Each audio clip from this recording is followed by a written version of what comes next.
কাঠামোগতভাবে সিস্টেমিক্যালি ইসলাম বিদ্বেষ আমাদের দেশে প্রতিষ্ঠিত আছে। আল্লাহর কথার কোনো আমি কিছু পাই না।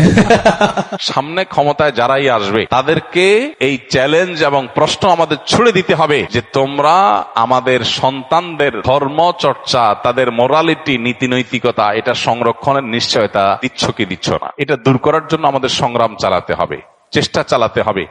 এদেশের কোটি কোটি ধর্মপ্রাণ মানুষ হাতে গোনা কিছু তথাকথিত সুশীল নাস্তিকের হাতে জিম্মি হয়ে আছে, যারা বিদেশিদের বিভিন্ন এজেন্ডা বাস্তবায়ন করে আমাদের দেশে মানুষের মধ্যে। সেগুলোর ব্যাপারে আমাদের সোচ্চার হতে হবে, সতর্ক হতে হবে।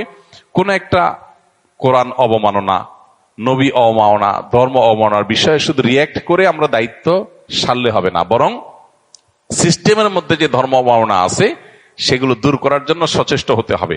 সামনে ক্ষমতায় যারাই আসবে তাদেরকে এই চ্যালেঞ্জ এবং প্রশ্ন আমাদের ছুড়ে দিতে হবে যে তোমরা আমাদের সন্তানদের ধর্ম চর্চা, তাদের মোরালিটি, নীতি নৈতিকতা, এটা সংরক্ষণের নিশ্চয়তা দিচ্ছ কি দিচ্ছ না।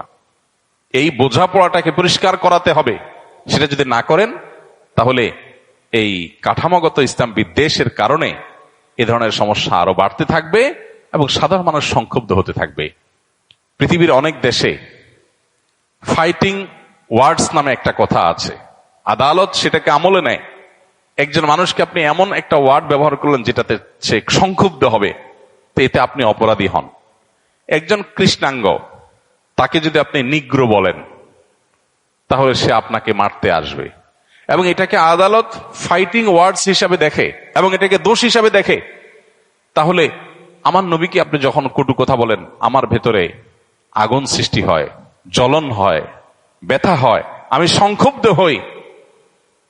তো এই যে ওয়ার্ডটা আপনি ব্যবহার করলেন, আপনার এই ওয়ার্ডটা তো ফাইটিং ওয়ার্ড। এই ফাইটিং ওয়ার্ড দিয়ে আপনি সমাজকে অস্থিতিশীল করছেন। তাহলে এই ফাইটিং ওয়ার্ড ব্যবহার করা বন্ধ করতে হবে।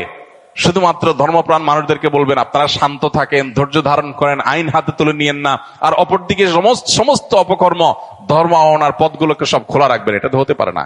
এই জন্য ধর্ম অবমাননা বন্ধে, কেউ ধর্ম অবমাননা করলে কঠোর আইন এবং সেটার প্রয়োগ, এটা ছাড়া এই সমাজ স্থিতিশীল করা সম্ভব হবে না। কেন এটা এখনো করা হচ্ছে না আমার বুঝে আসছে না। আপনি যদি চান সমাজটা স্থিতিশীল থাকুক, তাহলে অস্থিতিশীল হওয়ার পথটা বন্ধ করতে হবে। আপনি অস্থিতিশীল হওয়ার পথ খোলা রাখবেন, আর এদিকে মানুষকে বলবেন আপনারা শান্ত থাকেন, সবাই চুপচাপ থাকেন, ধৈর্য ধারণ করেন। এটা দ্বিচারিতা, এটা মুনাফিকি, এটা সাংঘর্ষিক।